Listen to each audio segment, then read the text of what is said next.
There we go. Yeah, you're in. We're recording this meeting. Oh my gosh. Guess I better watch my language. I can do what's now illegal in according to FIFA in the soccer matches. They they cover their mouth and talk so they can say nasty things to their opponents. That's Oh, illegal that's to do now. I'll just do this when I talk. That'll help.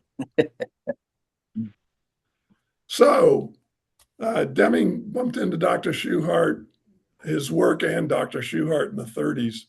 And Deming being clear that one of the fundamentals that he believes in is understanding variation.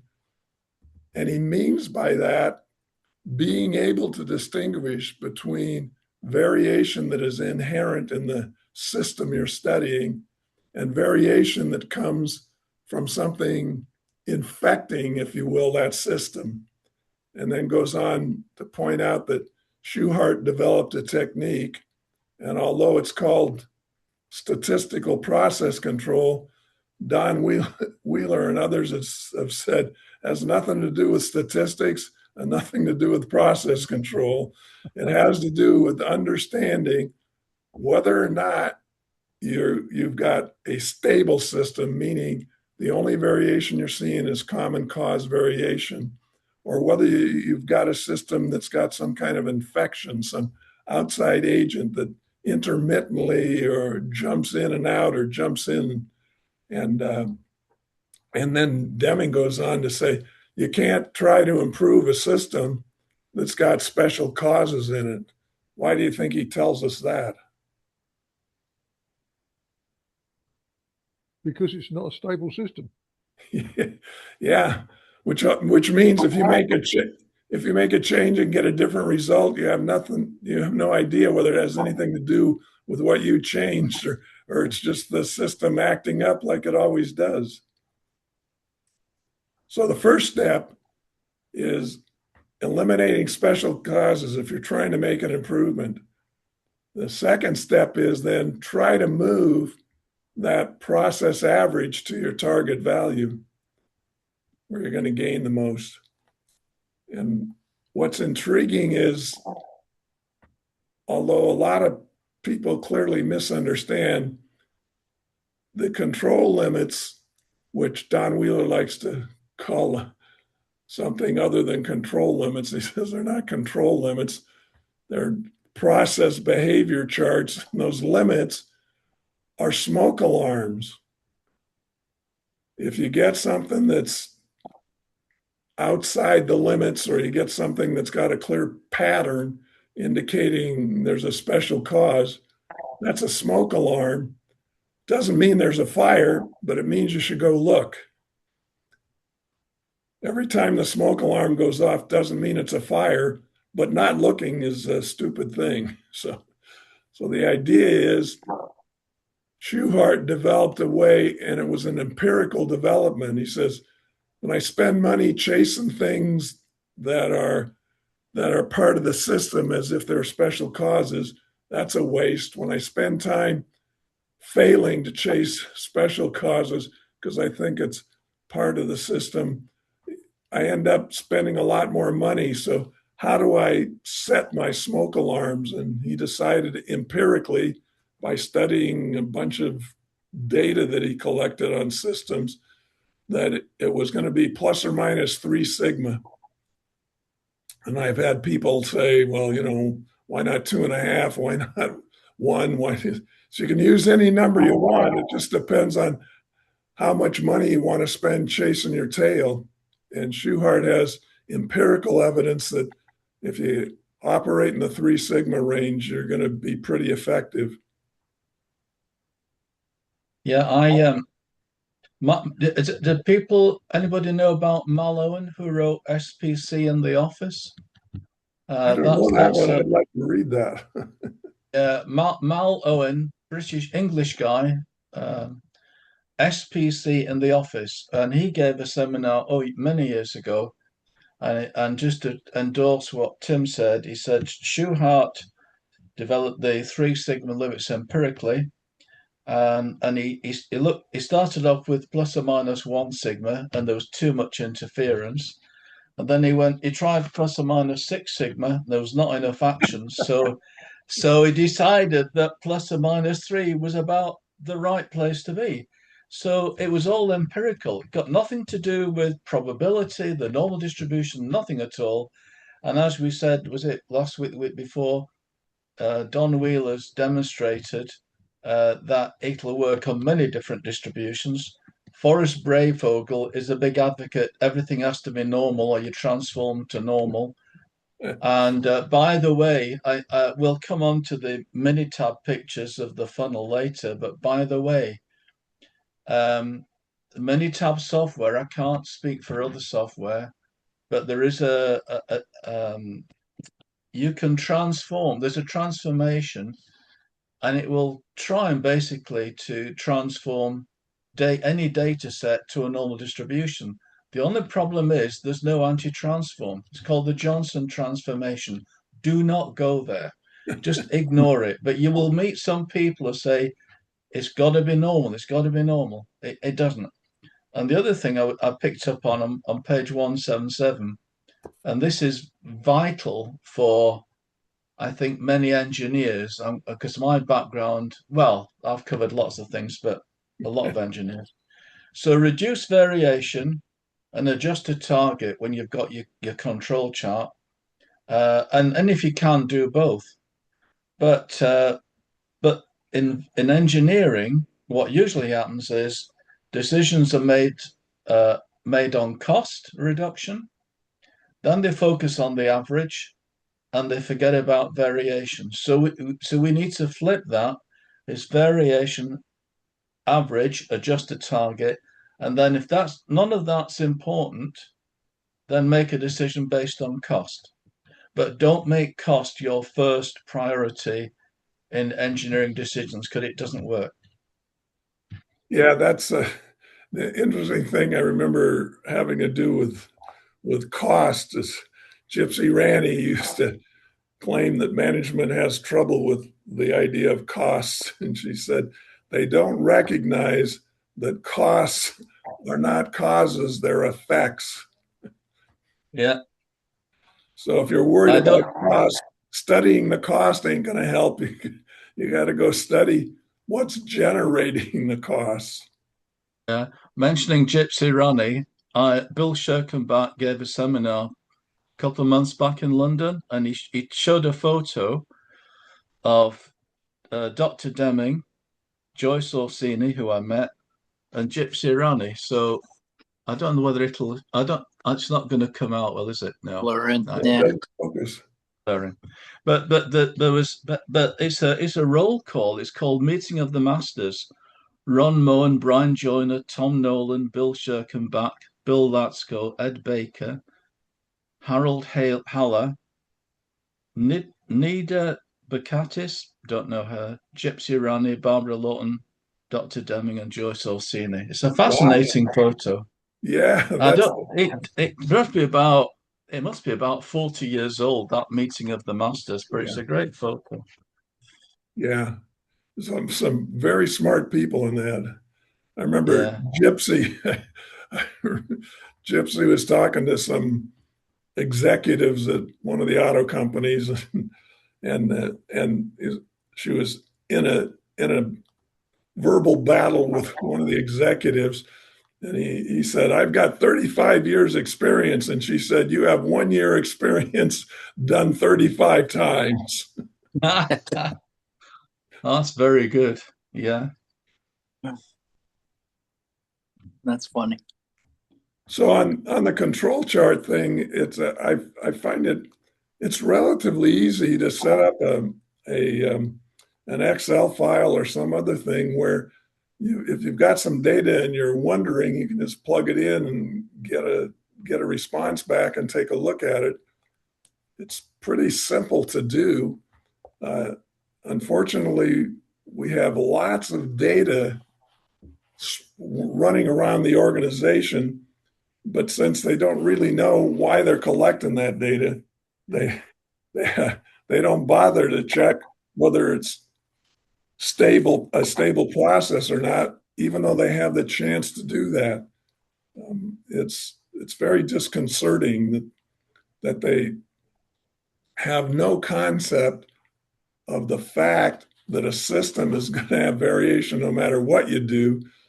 And the object is, if you want to be able to, as Deming talks about, manage that system, you have to bring it to a stable state. If it's unstable, it's unmanageable.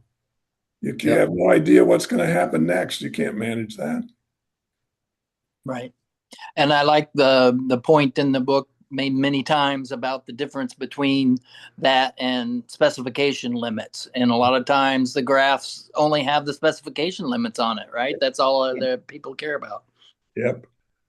I remember one we had a part, and they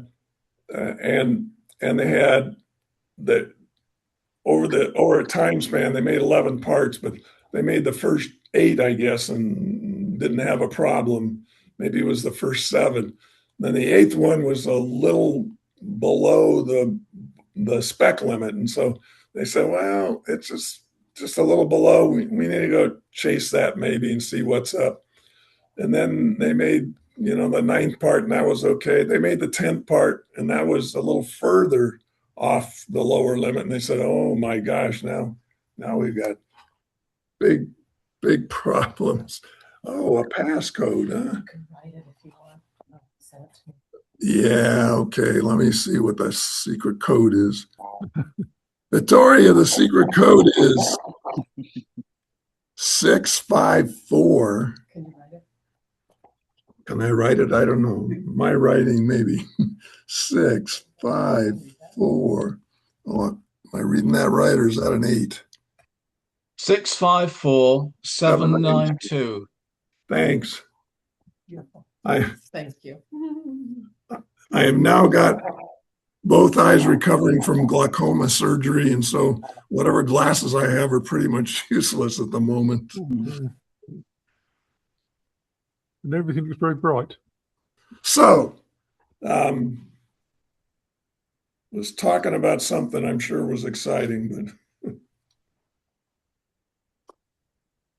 You're talking about Well, specifications. oh yeah, and they'd made so now they'd made 2 parts, and they were taking the whole thing more seriously. And then 11th part was out of whack, so now they'd made 11 parts with 3 of them being out of whack, and they were beside themselves, running around and trying to figure out what was wrong. So then one of the design engineers who has some experience with Deming and common cause and special cause variation said, "Well, we've got data plotted, but the only data we have is the data for the ones that were out of whack. Because what typically happens when they measure the part, if it meets spec, it meets spec. If it doesn't, then they write it down and they have a piece of paper that says, this is defective, here's what's wrong." Back then they were using paper instead of electronic instructions going to the shop floor. So the engineers went down, the design engineer and the manufacturing engineer went down to the shop floor and looked at the paper, because when the guy does the measurement, the quality guy, he records it, just writes a little note on the paper, but they don't take that data and put it anywhere. So they had the data for all 11 parts. So they plotted the data. When they plotted the data, the average of those 11 parts was nearly on target for the value the spec wanted, but clearly you were going to produce somewhere around 3 and 11 parts out of spec. Common cause variation guaranteed that. And as a result, they got smarter about how they were going to do something to fix that. But I thought it was great that the engineers had the good sense to go find the data. It was dumb luck the data was there. The system they had in place only records the data that's out of whack. Not very useful for determining whether you have a stable system. no.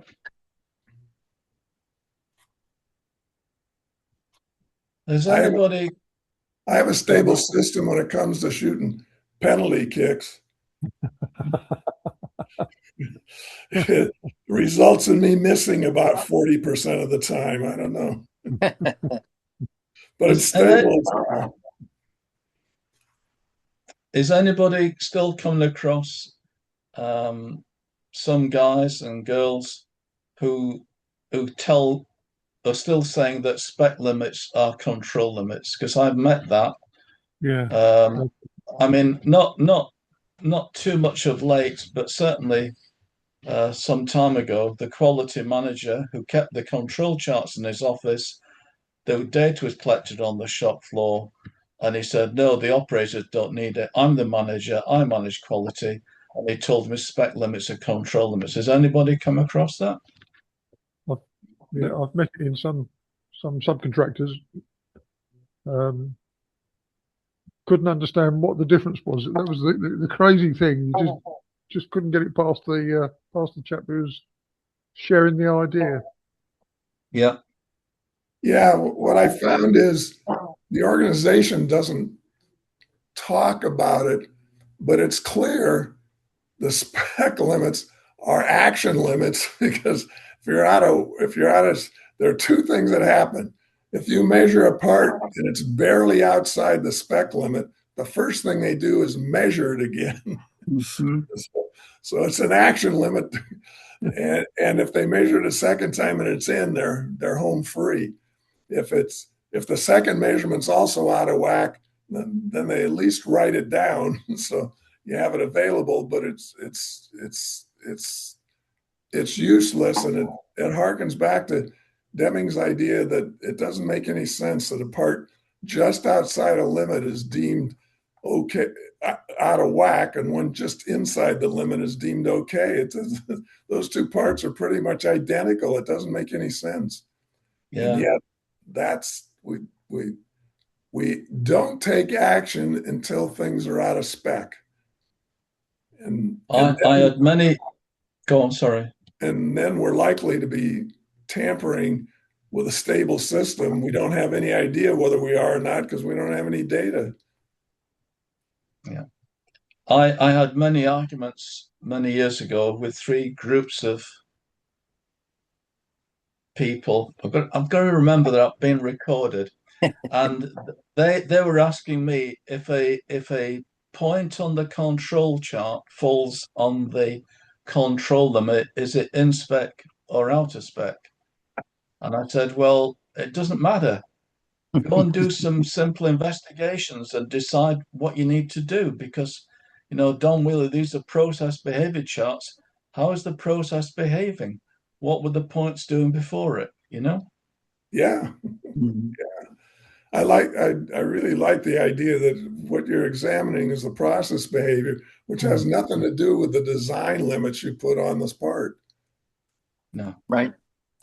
The other thing that I've found is the population that you study often explodes right at the edge, right? So you're taking your normal sampling, but you don't sample much, that is in spec. But once you get close, then all of a sudden now you're checking a lot more of the population, and that kind of skews your charts, if as well. Yeah. Yeah, and we had. And the important thing is, which a whole bunch of people don't grasp. It takes a lot of emphasis. Is you're trying to distinguish between a variation you're getting that's inherent in the system, because if you don't like that variation, you can do something about it, but it requires a fundamental change to the system you have. If you're getting 10 miles to the gallon and you try to tweak with that vehicle you've got and your driving habits are going to give you pretty much 10 miles to the gallon. If you want to get more, if you've got evidence over time, it runs between 8 and 12. If you want a different result, you either need a different car, different driving methodology. You got to change something fundamental. And a little tweaking, as the funnel experiment shows, isn't going to help much. And also mentioning fuel consumption, certainly in Scotland, it's very seasonal. there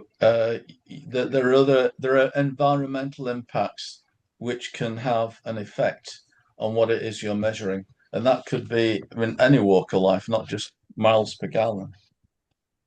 Yeah, I think they've found out over the years that alcohol as a fuel, and in Brazil, it's the alcohol is like 95% instead of 5%. It's got a lot of alcohol in it. And in Brazil, it's pretty good. But as you get to the south of Brazil, from Sao Paulo maybe down further, it gets cold in the winter. Cold in Brazil, meaning 50 or maybe 40 degrees. And your gas, your mileage when you're using that fuel at that temperature, first of all, you might not be able to start the damn car because the ignition, the spark plug doesn't have enough power to overcome the cold to ignite the stuff. But then even if it gets ignited in that cold temperature, it doesn't do well. So there's an interesting thing going on there.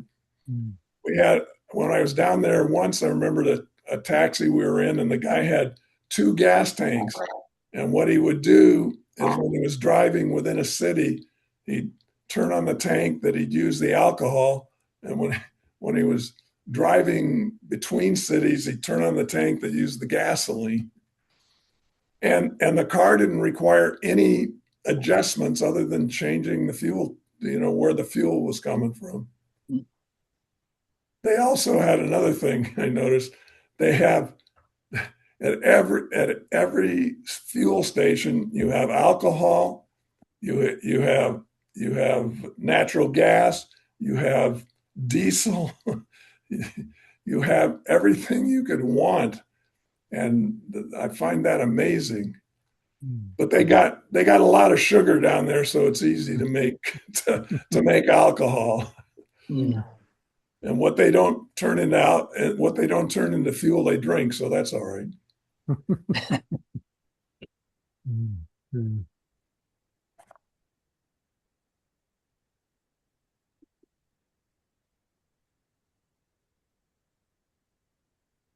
I like the examples where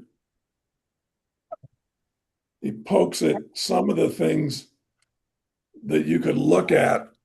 So if you're looking to decide whether you've got the processes in control, you can study things like absenteeism. It has nothing to do with manufacturing and nothing to do with spec limits, but it can tell you whether or not something weird is going on in your organization. It can tell you your range of variation. If you don't like it, maybe you want to change something in the system. You can do the same thing with accidents, physical accidents, fires, delivery times to your customers. You can do all of that. That's available. The accidents bit I picked up on, and I think we've mentioned it before. Don Wheeler's book, Understanding Variation, the Management of Chaos. He's got a great chapter in there where he's looking at accidents, counting the number of accidents per month in a facility.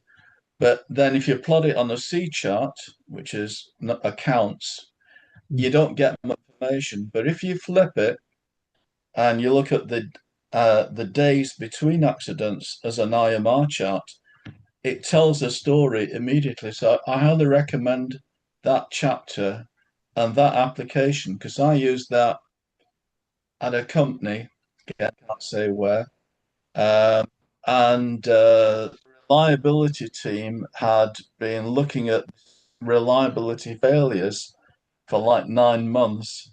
And I was asked to look at the data, so I used Dominus interpretation. And I did a presentation to a chief engineer, and he cut me short after 4 minutes, I think it was. He said, "You've made more tests in 4 minutes than the reliability team have made in the last 9 months." So I said, well, I'm happy. No, and he said, "You've done what you need to do. Right, go away. I need to talk to the reliability team."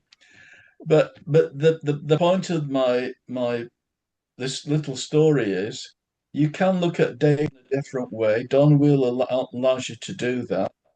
And it's trying to get some information from the data, something you might not have thought about. So even accidents, time delivery, on time, you can do things in different ways with an SPC chart. So I do recommend that Don Wheeler's book and that particular chapter. That's a good book too, especially for managers who are unfamiliar with all of this. Yeah, it's also got the business that if you get when your numbers of accidents are getting very low, which is a good thing.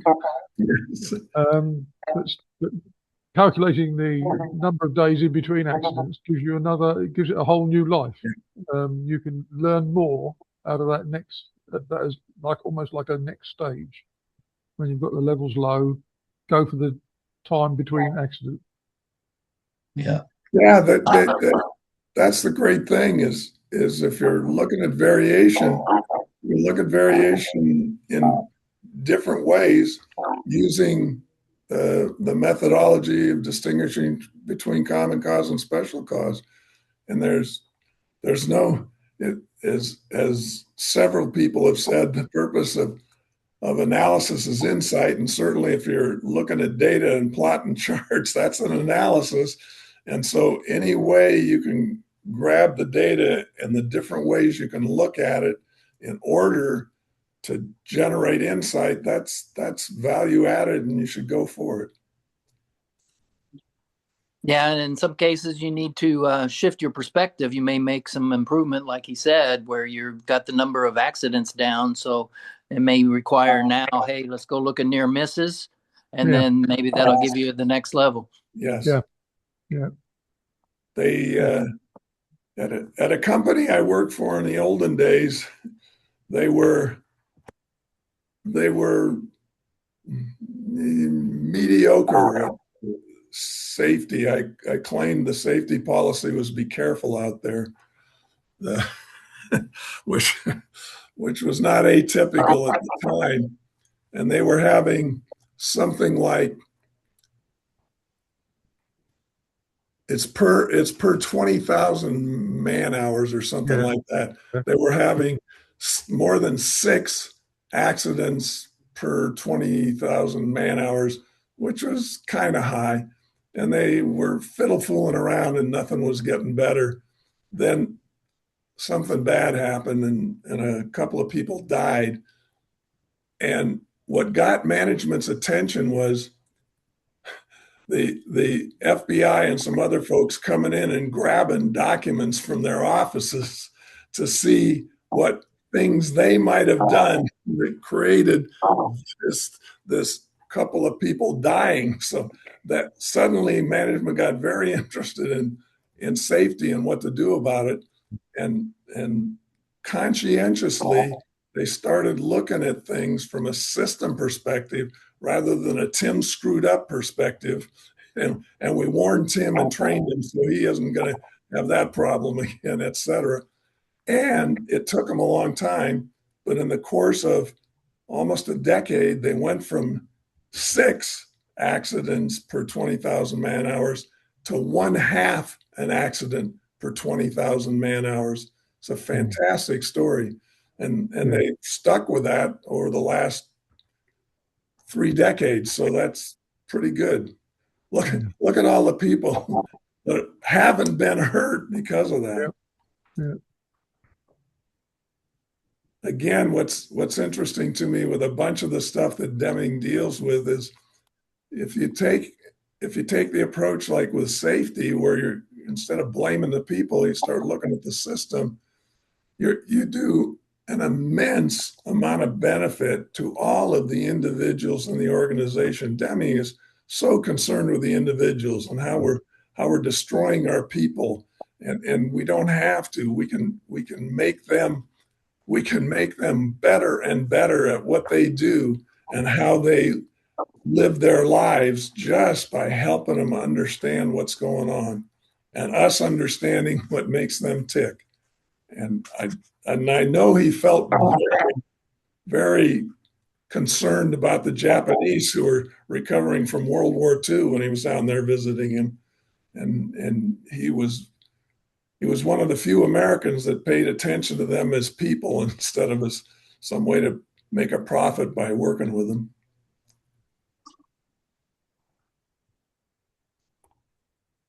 Yeah, that's interesting. It's funny. We talk a little bit about the World Cup, but the day after the U.S. lost, I seen a media source that came out with a story basically saying, "Okay, who's to blame?"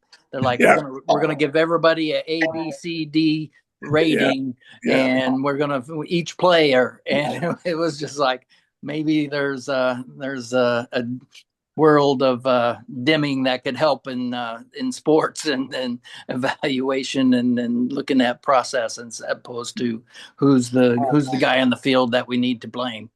One of the coaches that was, as far as I know, the best at managing processes was John Wooden at UCLA in the 60s.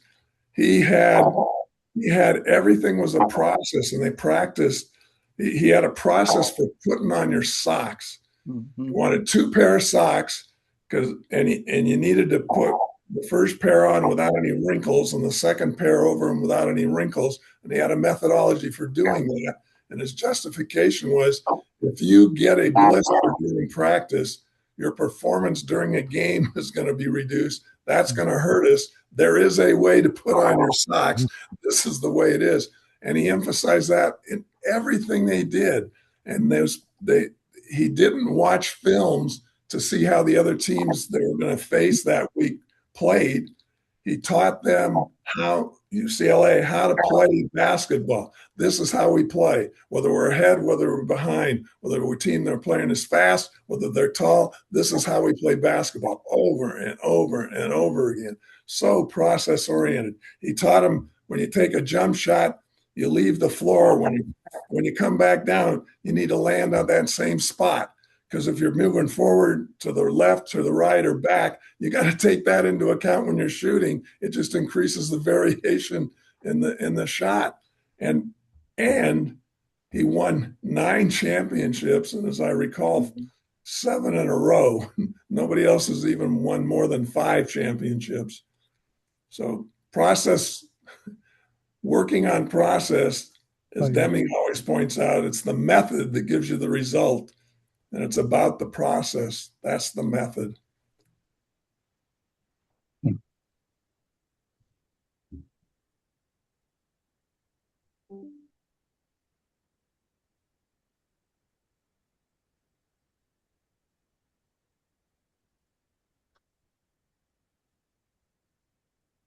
Oh yeah, accidents on the highway. That one also intrigues me. In the U.S. here, I don't know, 15 years ago maybe, not too far from here, 50 miles, there's a train track, mostly freight, but they had some people movers on that track. And there's a point where there's only one track. So north and south are having to use the same track. And so they've got all the safeguards that they're supposed to, but somehow the safeguards failed. And we had a collision and 23 people died. And so they ran off and spent a lot of money to fix that track so that they had dual track, so you don't have any chance of head-on collisions. And they spent, I don't know how many millions of dollars on that. And while it's terrible that 23 people are killed, the reason they spent the money is because 23 people got killed at one time, and that got their attention. In that same year, 34,000 people died in auto accidents, and nobody did a damn thing. Yeah. And we look at the spectacular. We don't pay any attention to what's always that's normal. Yeah, 35,000 people died. Yeah. Why don't we do something about it? Yeah, I'm not sure we even keep records of the causes, the likely causes of accidents. I don't think, just sweep them up and carry on. Yeah. Oh, sorry, forgot. Put the cones out first. Yeah. Yeah. And it's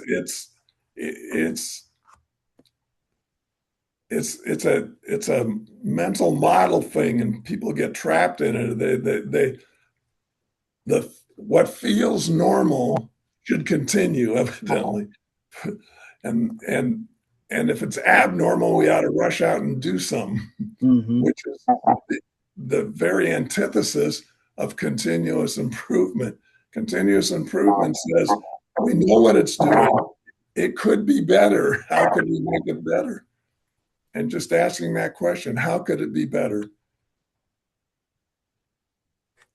Absolutely. Yeah, I've always tried to tell, I've got 4 boys. I've always told them, the most dangerous thing you're going to do today is drive down the road, so then I try to help them remember that, because it's hard. Oh, yeah. Yes. And it doesn't lend itself particularly well to automation, as they're finding out with Waymo and some other vehicles having a lot of interesting difficulties. So as bad as people are at driving, they might be better than the computers for the moment. In Scotland last year, the Scottish government, which is the ruling party, is the Scottish National Party, and they had this bright idea to on a dual carriageway, so 2 lanes north, 2 lanes south, or whatever, or a motorway which is 3 lanes east and 3 lanes west, whatever. They had this idea to reduce the national speed limit from 70 to 60 for cars, automobiles, and they should increase from 50 to 60 for heavy goods vehicles, the juggernauts, because that is going to achieve their aim of 0 deaths on roads by 2040. And there was a big hoo-ha, and we said, deaths on roads are not caused by just people speeding. And if you get a dual carriageway road, you're going to get just absolute choke on the road, bottlenecks. You're going to get more frustration, more people, there's going to be more accidents. Oh, and by the by, if you want to reduce the number of accidents, well, get rid of the number of blowouts on the road caused by the potholes in the road, temperature conditions, the bad winters we get, people using the wrong tires, da da da da. Anyway, eventually it was dropped. But is this aspirational aim? We want 0 deaths on the road by 2040. It ain't, because there's so many external influences. Just the skill of the driver, whatever. So it was eventually dropped. But just coming back to control charts, what I know about the Western Electric rules for control charts. There's and the zones and this, that, and the other, but I've never used them. Does anybody use Western Electric, or what do you do? I won't say what I do, but what do you guys do? Because I think it's become overcomplicated. Yeah, I don't use the zones at all. I know they exist, and while it's intriguing, I think it complicates the issue. I'm after is my process stable? And if it's stable, what can I do about it? The zones are sort of a side issue that I'm not sure offer me any better insight. A lot of books also sort of push the concept of zones, but I think the basics are the key way to go. You've got to have, even if you've got a lot of data, I would think it's an unnecessary complication. Yeah. I mean, I just use the 1 point outside. The best thing you can use is your eyes. So you set up the data. If you start seeing some trends going up, trends coming down, or a cyclical approach in the data, or 1 point above, 1 point below, then that's 4, and that's just about does it. Because I think the other zone charts are in statistical theory and probability distributions, Yeah. and I don't like it. That was not the aim of Walter Schuhart to do that. He was keeping it simple. And now with computing technology, it's so easy for somebody to write a program and to do, but whatever you do, you have to take action. Yeah. And that's the most important point. I think 8 in a row is quite good as well. If you've got 8 on one side of the. Yeah. Oh Yeah. yeah. But I mean, I don't see the point of the others. It just seems. I was intrigued with something I ran into with one of our big organisations in the UK, and they were producing vast amounts of data and sticking it on a SPC chart, and sort of like, how long have you been running this? 2 years, and what, you're still using the same limits? You must have had some variation, all that time. All you're doing is making them sort of like, you're not learning anything from it. It needs to be like now, the last month's worth, and things like that, or it just, their question originally to me had been, how often should you change the limits? Sort of, and they'd pushed their limit so wide that nothing was going to fail. Yeah. Mhm. Yeah. That's. I've had some success with Brian Joyner, 4th generation management stuff. There's some nice workbooks and things for the team through it, and they kind of get a nice simple approach to, like you said, looking for some trend downward, points above, below. I really like that. Yeah, I can add to Alan's point as well. Again, I'm not going to name names, but I spoke to this guy. He was collecting the data from test data, and he took that week's test data and put it in the database of the previous test data, and then recalculated the control limits with the new data sets added. The next week, he would do the same thing again, and the following week, on the following week. And I said, so I red flagged it, but I don't know what they did. But I said, this is not use of SPC. This is just fudging the data to say, oh, we're doing SPC and showing it to executive management. It was a complete waste of time. Yeah. The point is to gain insight and improve the process. And if you're doing other stuff with it, it's okay. It's just a waste.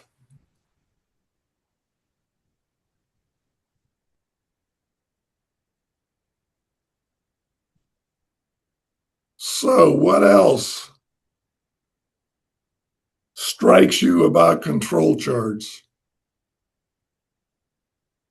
I think one thing I picked up on was it was page 188, a word on malpractice. Oh, The yeah. special cause does not mean someone was at fault. Yep. Knowledge of variation may show that the process of established methods caused the event. That is such a strong statement. And the other thing I liked on page 183 was that chart, figure 21. I think that should be used in all SPC training. Yeah. It just really hits home to me. Yes. It was It might interesting. be a different page number in your book because I'm using, I think, second edition. It's it's a different page. Yeah, the second edition is different. It's Schuhart control between 127 and 130 in the okay. second So edition. flow diagram for a control chart. So, and then you through the first 4 phases. The last phase is the responsibility of management. Yeah, it was intriguing. Some folks asked me from the health and safety organization came over to ask me. They said, we know you collect a lot of data on accidents and incidents and all that stuff.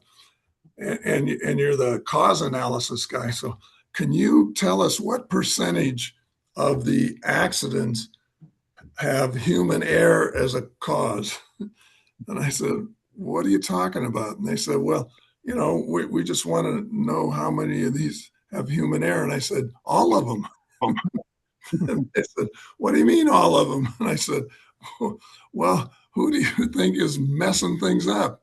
I said, if lightning strikes this building and causes $6,000 worth of damage, you're going to tell me that's an act of God. I'm going to tell you the human involvement was somebody designed a building and decided it didn't need lightning rods. And that's fine. It might have been a great decision, especially where we live, because we don't have very many thunderstorms. But it's a human part of this. There's separating it out. And even if you could separate it out, say this is a human thing, it's not useful. Yeah. But it's always that allocation of blame, isn't it? Yes. Yeah. That's the thing. It's not thinking about how could the system allow this situation to occur? Have we fully mistake-proofed it? But no, we didn't do that. So let's go chase somebody and blame them. And especially in the US, I guess, you've got litigation involved as well. Oh, yeah. Mm-hmm. So, We're very big at that. yeah. And that's the first issue in pilot error, isn't it? Is yes. The Air India's Flight 171, where the engines gave up just as they left the end of the runway. I mean, and immediately the first report back is pilot error. One of them wanted to commit suicide. I took a long time when I was working with the Rocketdyne guys to get them to grasp the concept that when you're studying causes and you get to the point where you say, Tim made a mistake, that's not the end. That's not a cause. That's an effect. What did you do that either allowed or caused Tim to make a mistake? There's something going on. Or else he got up one morning and said, I'm going to go in and see what I can screw up. Yeah. So it's really hard, and it might be mostly an American thing, to get people to back off trying to find what I call the root who. It's not a root who. It's not even a root cause. The idea of a single root makes no sense in the first place. Yeah, and the malpractice is a good example, I think, because it's yes or no, right? You get the legal system involved, and they're not looking at, okay, how can the process be improved? They're only supposed to give you an answer: is he guilty? Is he not guilty? Right? And it doesn't help. That's for sure. I think I told you guys about the story even before I was introduced to Deming. I knew something was wrong. I just didn't know what. Where a hospital near where I lived, a baby went home with the wrong parents. Oh, God. And I'm reading about it, and the hospital took action. Their first action was they changed how their policy for sending babies home. Their second action was to fire 4 nurses. So wait a minute. You just claimed that the process sucked, and you changed the process. If these nurses were working using the new process, would this have happened? If the answer is yes, then the new process sucks. And if the answer is no, then why did you fire them? You gave them the process that failed. Why are they at fault? I just knew something was wrong, but I didn't know how to explain it. Yeah, we're going through it with several county hospitals, particularly Nottingham has had a report by Baroness Amos, and they've had a high level of deaths amongst babies. Wow. Fundamentally, this is over a period of about 10 years, I think. I'm still aiming to read the report, but basically, the mothers were saying there is something wrong. I'm having these terrible pains, and they're saying go home, it'll be all right tomorrow. Or not. or not, roughly. And they've lost children and some mothers. Man. Mm. You know, and you'd think in a hospital situation, that little graph of babies dying and mums dying would show some blips, wouldn't you? Sort of like, you know, even if you don't keep the chart, you can say, goodness, this is the one we've had this week, you know. Sort of. Yeah. Yeah. When you're sensitive to it, you can ask for ways to get insight into what's going on. If you're not sensitive to it, it's just that's what happens. It's Yeah, normal. 35,000 people a year die in auto accidents. Oh, okay. yeah, yeah, yeah, yeah. I've always found the funnel experiment interesting because I'd never seen it. Deming's the only place I'd bumped into it, and I guess my inkling was like most people's is even if I knew that what a stable system was, if I'm doing something and it's sort of turning out okay, I, I don't I don't do anything. But if something goes wrong, then I want to change something right away, even though if what went wrong is normal and can sometimes happen. And it's counterintuitive, at least for me, to say, well, don't react to everything that turns out to be a little out of whack with let's go fix it. There may be nothing to fix.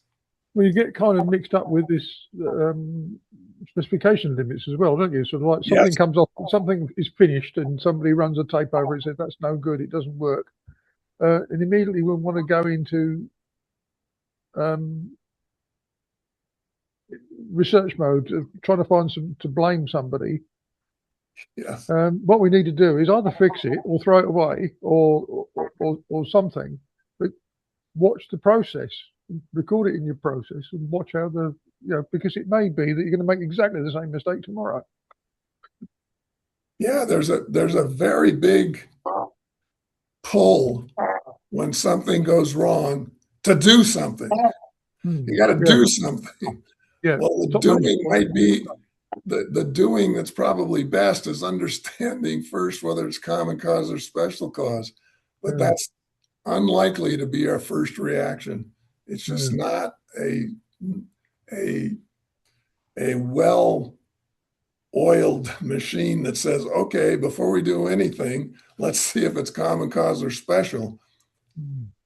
We take action first and then maybe try to figure out something later. But usually when you decide to take action without first having decided whether it's common or special cause, you're not going to go check later to see if it's common cause or special. It's just not going to be part of what happens. Yeah.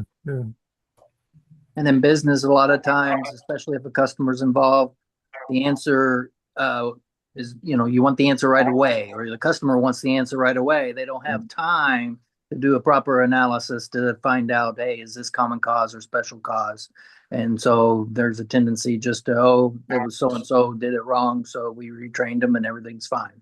I blame some of that urgency, not only from us people wanting to know things immediately, but also the media pushes very hard to find out the answer. For some reason, there's a belief that if you find the answer right now, it's going to be different than if you find it in 4 weeks. I no idea why they think that.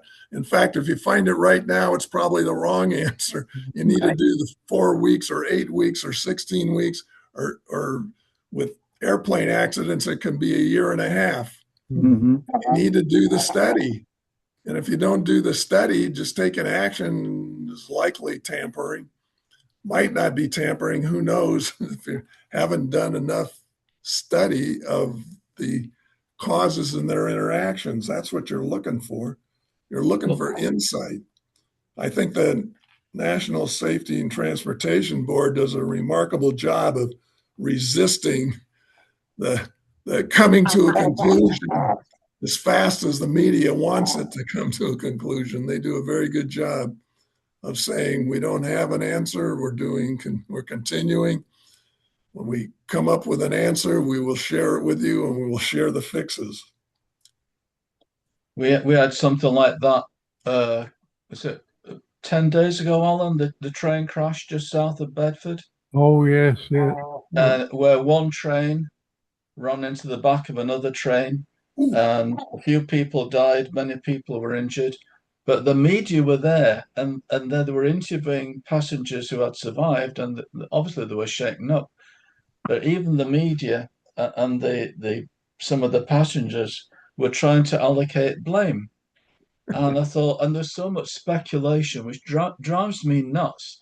And you've got to just sit back. First and foremost, look after the injured people. Secondly, Yeah. collect the data. And thirdly, 1 month, 2 months, 6 months, later, come to a conclusion. But don't speculate because you don't know. We have a dead man's handle on the train. If the driver was taken ill and released it, then that should have caused the train to stop. We have electronic signaling, which sort of slowed the train down. So all these things have to be investigated, but we can't say, "Oh, that was the cause," because we don't know. But that's what the media do. They're obviously looking, and the British media. And we go to France quite a lot, and the British media is so hot. French journalism is so much better and so much more neutral. So there we are. So. yeah, the when I was working with the folks and studying the causes that created whatever mess they think needed studying, I got them over time to understand that before you start asking why, we have to get agreement on what happened. Yeah. Not guess at what happened. We got to know what happened. If we don't Absolutely. know what happened, it's going to be hard to find the causes. So the first step is figuring out what happened, not why it happened. And it's hard. Yeah, that guy that walked, the one guy that walked away from the Air India crash was somewhat bemused and very, very upset because his brother died beside him. Yeah. And he was actually bombarded with the press. Yeah. And it may make it difficult to pin down his testimony. But one of the things he said was just before the crash, the lights in the compartment flickered off and back on again through several colours. Wow. So the indication might be that that's an electronic failure of some variety. Certainly worth a look.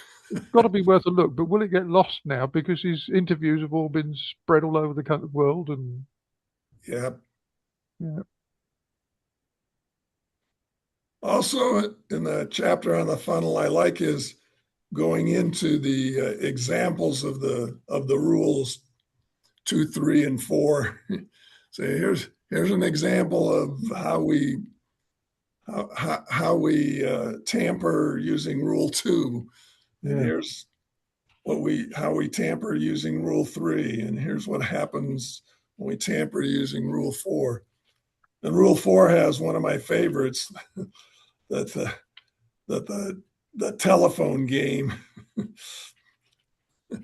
which is how a whole bunch of companies train their people. Mm-hmm. I'll train the guy that replaces me. When he leaves, he'll train the girl who replaces him. When she leaves, she'll train the person who follows her. Well, pretty soon, whatever's going on has nothing to do with what was going on when this whole thing started. Yeah. What do they call that in the UK? There's that thing they call the secret whispers or something. Yeah. And the famous example is send reinforcements. I'm going to advance. Was translated after having passed by hand through various people was send 3 and 4pence. We're going to a dance, which puzzled the people that received it. I like that. Yeah, I like the example too, the molten copper one on rule 2. And what struck me was that, because the way he went through it, rule 1 and then rule 2, execute rule 2, execute 3 and 4.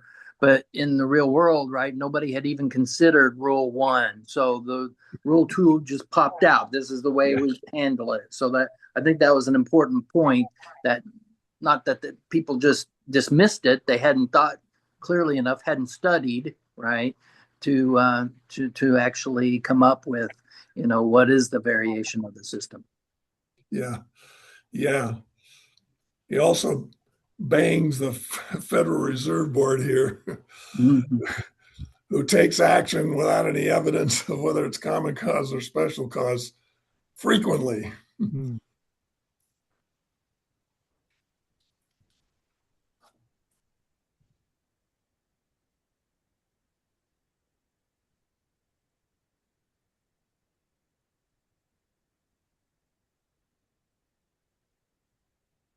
The plots, figure 27, at the end of the chapter, of your variation with rule 1, which shows what looks to be a stable system. Then what happens when you introduce rule 2, where the variation gets wider? Rule 3, it's even wider. And rule 4, the variation might not be much wider, but it's off to the Milky Way. You don't know where it's going to end up. Yeah.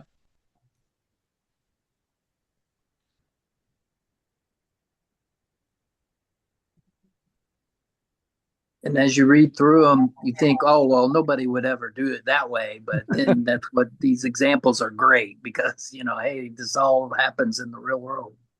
Yeah, we don't recognize what we're doing.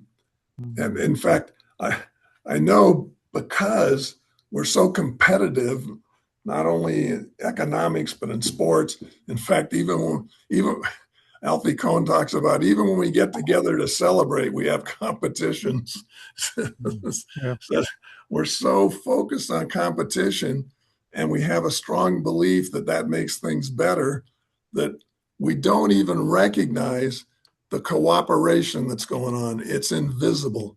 And I think of things like one of the most competitive things you can be involved in is for example, a professional basketball league, the National Basketball Association, the NBA.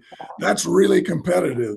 It's really competitive, but you know how much cooperation there has to be to have even one competitive game? They have to agree on the rules. They have to agree on the schedules. They have to agree on there's a whole bunch of agreement that has to go on before you can even start the competition. And it's absolutely invisible. Nobody says, well, this is all about cooperation. The cooperation is what built the NBA, not the competition. That happened with the railroads too. Instead of competing over whose track and whose braking system they were going to use, they agreed to all use the same track and dimensions and same braking systems, which made them all way more profitable than it ever could have been individually. Yeah. And then Deming points out also one example of competition that seems people don't recognize this cooperation involved. When we agree to standards, industry standards, national standards, whatever they are, we agree to these standards. That's cooperation. And there's huge benefit to everybody from that cooperation. Mm-hmm.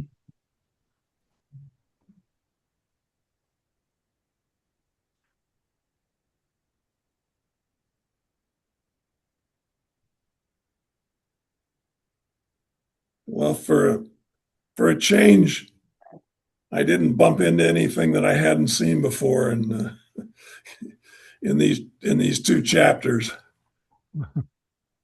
So maybe I've learned a lot, or maybe I've forgotten a lot.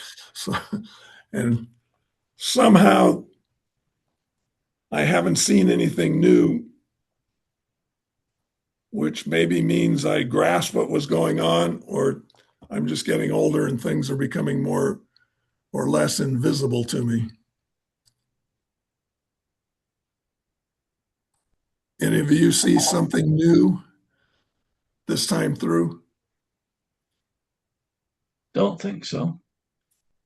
The one thing I noticed that I hadn't noticed before was on the Rule 2 examples, change of health benefits.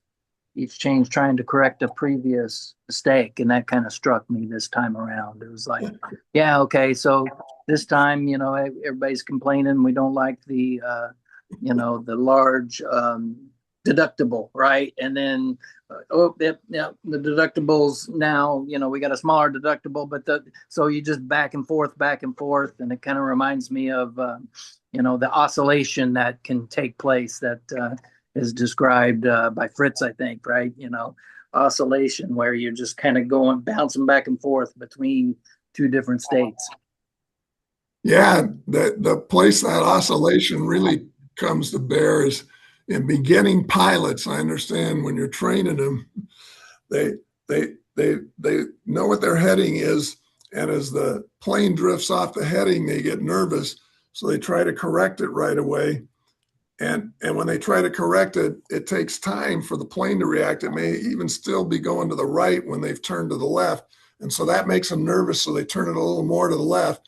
Then the plane starts swinging around and gets back to on target, but then continues off to the left. So now they had moved their wheel to on target, but now the plane's going left. So they're going to the right to correct it. And that the amount of the swing just gets bigger and bigger and bigger, eventually leading them to go into the ground because they're out of control. And it's very difficult to say, I'm only going to make a change when I get a signal that something's out of whack. Otherwise, I'm going to vary like this, normal variation back and forth, and you just let it ride.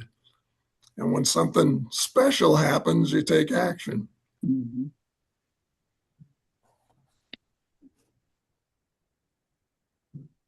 But I know executives, one of the things I found with executives, it's got to be less than 0.1%. If I managed to get, and all the time I was doing, helping people with cause and effect diagrams and figuring out what caused something, I was very seldom, extremely rare, able to get management not to take any action. It's perfectly appropriate to take no action at all. Mm-hmm. Oh, so something happened. Yes. And it's perfectly acceptable to do nothing. They have so much trouble with that. Mm-hmm. We got to do something. And fortunately, frequently the do something is who we're going to fire.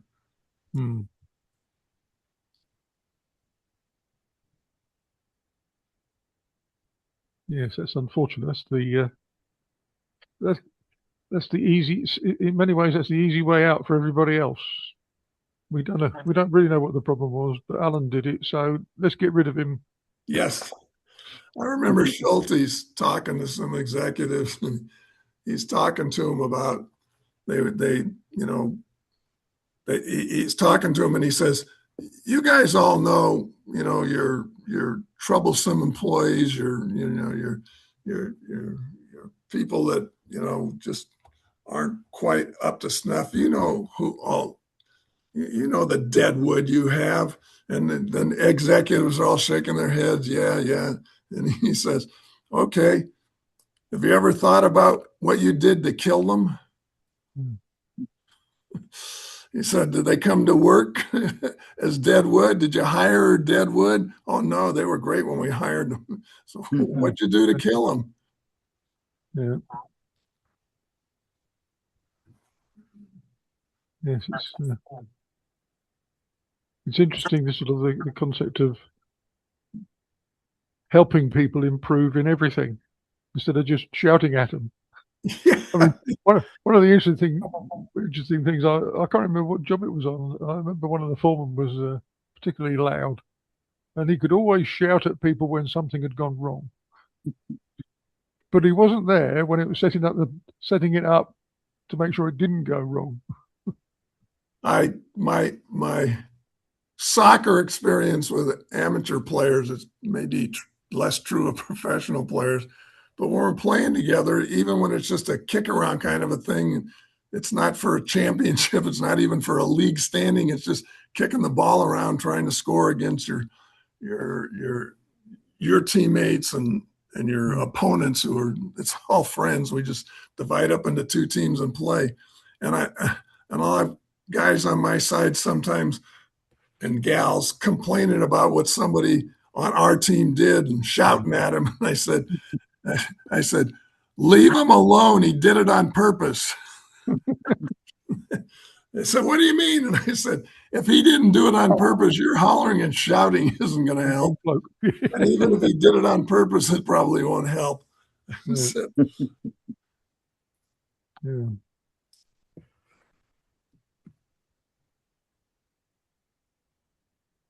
well, all right then.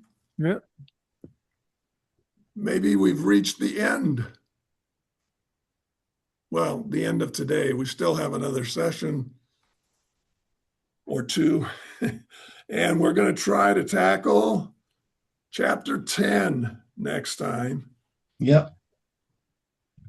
And chapter 10 is kind of a summary, if you will.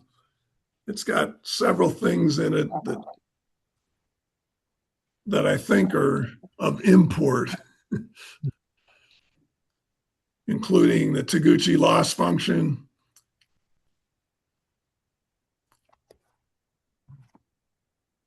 and I think Deming was introduced to Taguchi's work in 1960 because Deming didn't read Japanese, so Taguchi's work wasn't translated into English until 1960, and that's when he bumped into it. And he called it in Out of the Crisis, he called the Taguchi loss function a better view of the world as compared to specification limits.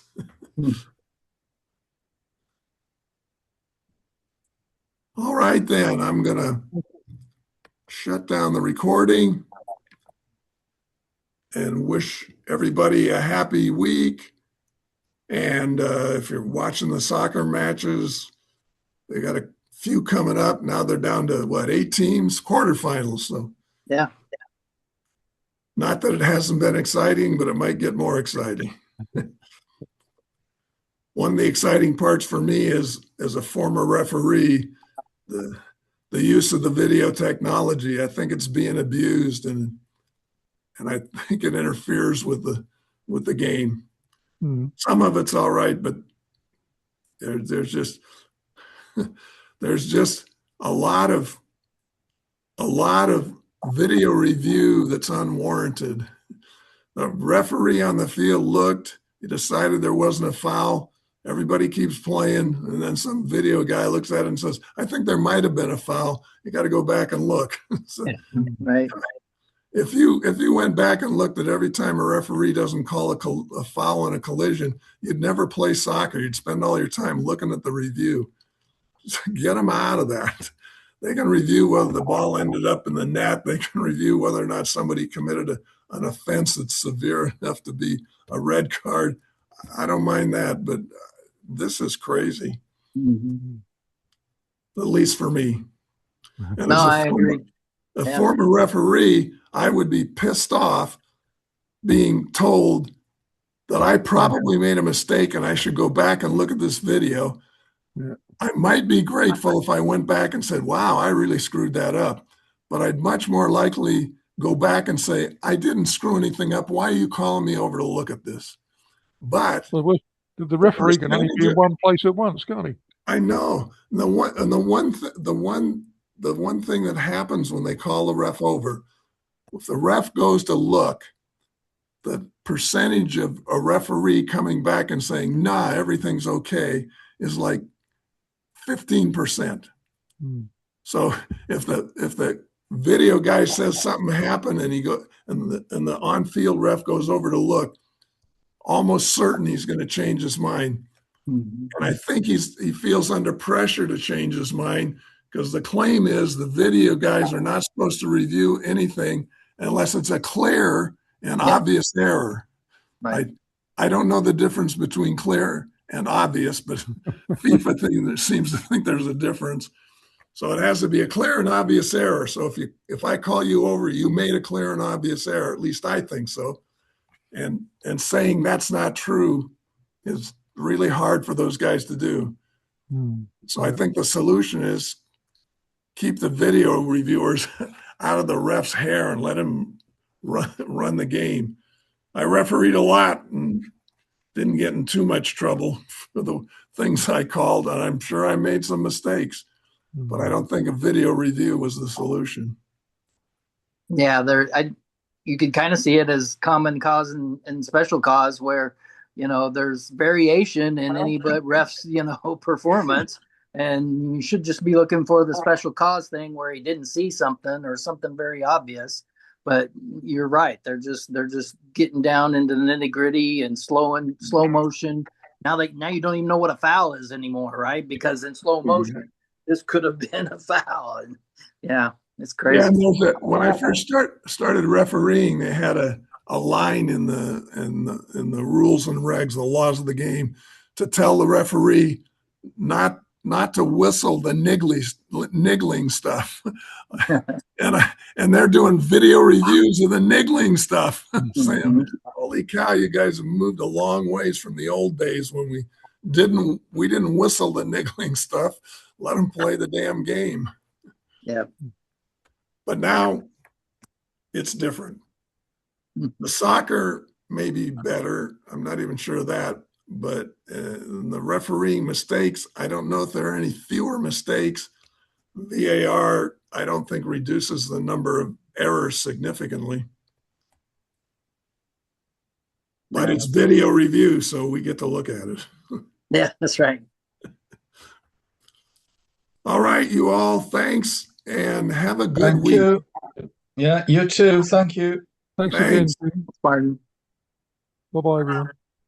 Ciao.